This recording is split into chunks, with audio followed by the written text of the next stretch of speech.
যখন আমি কনসিভ করি ব্যাপারটা বুঝতে পারিনি আমি। আমার 3 মাস পিরিয়ড অফ ছিল। 3 মাস যখন পিরিয়ড হচ্ছিল না তখন ব্যাপারটা বুঝতে পারি। আর ব্যাপারটা আরও পরিষ্কার করে বুঝতে পারি ক্লাস 9-এ শারীরশিক্ষা বই থেকে। আপনারা অনেকে জানেন, সেখানে পুরোপুরি পরিষ্কারভাবে বুঝিয়ে দেওয়া হয়েছে ব্যাপারটা। আমার তখন মাথা ব্যথা, বমি ভাব ছিল, কিছু খেতে পারতাম না। আর ব্যাপারটা মা আমলে নেয় আর ভালো করে বুঝে। তখন মা আমাকে জিজ্ঞেস করে, কি হয়েছে তোর? আমি কিছুই বলি না। পরে মা কিট এনে পরীক্ষা করলো আর ব্যাপারটা পরিষ্কার হয়। এর আগে আমি আমার ভাইকে ব্যাপারটা জানাই, সে উল্টো আমাকে অত্যাচার করে বলে এটা আমার না। আমি বললাম, এত বছর ধরে যে আমার সাথে শারীরিক সম্পর্ক করলে আমি সবাইকে বলে দেব। সে আমাকে হুমকি দিচ্ছে, বলে তোর খবর আছে।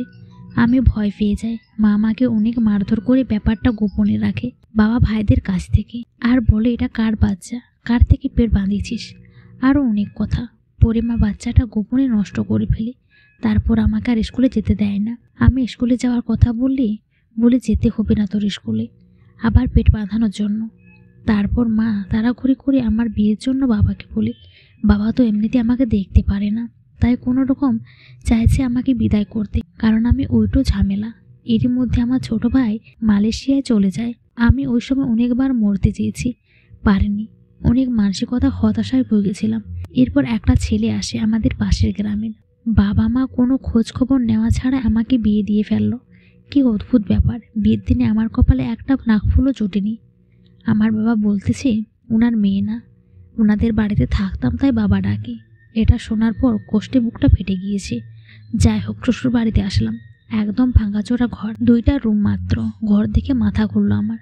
বর আমাকে বিয়ে করে এনে কোথায় গেছে সেটাও জানি না। শ্যামলা গায়ের রং, বোরের যা দেখলাম। আমাকে খাটের উপর বসানো হলো। বলে রাখি, আমার শ্বশুর শাশুড়ি কেউ নেই, আমার বর এতিম, কেউ নেই। তার বাবা মা মারা যাওয়ার সময় এই বাড়িটা তাকে দিয়ে গেছে। তার যে কজন আত্মীয় স্বজন আছে তারা আমার বরকে পরিচয় দেয় না। আমি রাতে বরের অপেক্ষা করতে করতে ঘুমিয়ে গেলাম। সে রাতে আসলো না। সে আলো ফজলের আজানের পর, তাও মাতাল হয়ে। বিশ্বাস করবেন কিনা জানি না, সে কোনো কিছু বলা ছাড়াই আমার উপর ঝাঁপিয়ে পড়লো। চাহিদা শেষে ঘুমিয়ে পড়লো। আমি কাঁদতে লাগলাম, হায় আল্লাহ, এ কি হলো আমার কপালে। সারা জীবনে সুখ পেলাম না। পরের দিন ঘুম থেকে উঠে বাথরুম খুঁজতে লাগলাম।